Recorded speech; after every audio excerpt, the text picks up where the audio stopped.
নিয়ে বলতেন মমতা ব্যানার্জি যে সিপিএম কে এখন খুঁজে পাওয়া যাবে না, সিপিএম এখন আছে খালি আদালতে আর সোশ্যাল মিডিয়ায়, খালি কোর্টে আছে সোশ্যাল মিডিয়ায় আছে। এখন পিসি ভাইপোর অবস্থা দেখুন, ভাইপো এখন কোর্টে ছুটছে গ্রেপ্তারি এড়ানোর জন্য, আর পিসি এখন ঘরে বসে বসে ফেসবুকে ভিডিও করছে, ফেসবুকে জ্ঞান দিচ্ছে। দেখি পরশুদিন দেখি ফেসবুকে ভাষণ দিচ্ছেন যে আমার দলের যারা বিজেপির সঙ্গে লাইন করছে, আমার দলের যারা বিজেপির সঙ্গে সেটিং করছে, তারা সব চুরি করেছে, ওরা চুরি করেছে বলে ইডি সিবিআই ওদেরকে ধরতে যাবে, ইডি সিবিআই হাত থেকে বাঁচার জন্য ওরা বিজেপির সঙ্গে লাইন করছে। আরে তো এতগুলো চোরকে এমএলএ করতে কে বলেছিল আপনাকে? যারা চুরি করে বসে আছে, যাদের পেছনে ইডি সিবিআই পড়ে আছে, যারা ইডি সিবিআই একবার ডাকলে নিজের বাপের নাম ভুলে যাবে, সেই লোকগুলোকে ধরে ধরে তৃণমূলের নেতা বানাতে কে বলেছিল? মমতা ব্যানার্জি বলছেন শুনুন, এরা যে এত চুরি করেছিল আমি জানতাম না, যদি আমি জানতাম এরা চুরি করেছিল তাহলে এদেরকে বিধায়ক করতাম না। নেকা ষষ্ঠী আমার, গোটা পৃথিবী জানে তৃণমূলের লোকগুলো চুরি করতে, খালি একা মমতা ব্যানার্জি জানতেন না। খাটের তলা থেকে কোটি কোটি টাকা বেরোচ্ছে, উনি নাকি জানতেন না যে দলের লোকেরা চুরি করছে।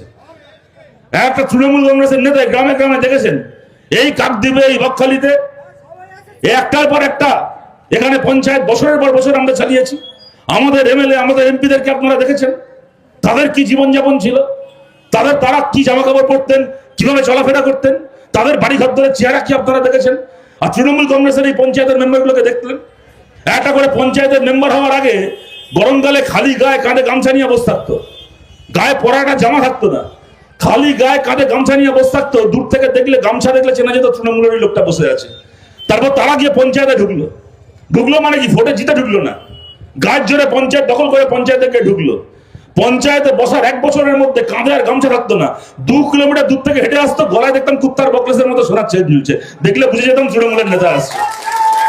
গোটা বাংলা জুড়ে চোরগুলোকে দেখে দেখে বাংলার মানুষ চিনে গেল টাটা বিড়লা আম্বানির এই সম্পত্তি বাড়ে না, তৃণমূল করলে যে সম্পত্তি বাড়ে।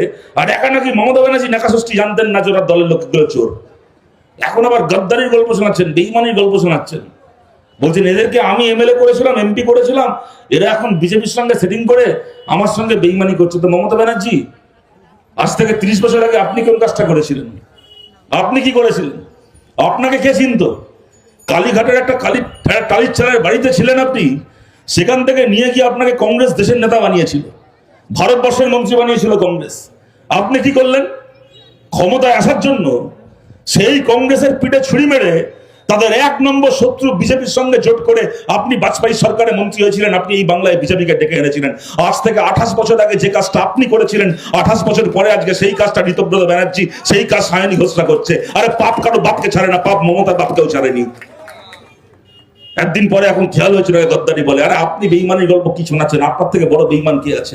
এই পশ্চিম বাংলার মানুষ আপনাকে কি না দিয়েছিল, আর আপনি বাংলাকে কি দিলেন? 15 বছর ধরে বাংলার কলকারখানা বন্ধ করলেন, কৃষকের ফসলের দাম পেতে দিলেন না, শ্রমিককে ঘামের মজুরি দিলেন না। তার বিরুদ্ধে মানুষ মিটিং করবে, মিছিল করবে, লড়াই করবে, সেই মিটিং মিছিল লড়াই করলে তাকে দিনের পর দিন জেল খাটালেন। গোটা বাংলার সরকারি স্কুলগুলোকে বন্ধ করলেন, গোটা বাংলাকে চোরের আখড়া বানালেন। আর তারপরে কি করলেন? আমরা 34 বছর সরকার চালিয়েছিলাম, তারপরে যেদিন চলে গেছিলাম সরকার থেকে, আর কিছু করতে পারি কি না পারি, রাজ্যটাকে বিজেপি মুক্ত রাজ্য করে গেছিলাম।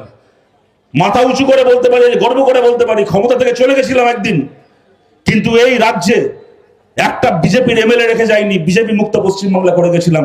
আর আপনি মমতা ব্যানার্জি কি করলেন?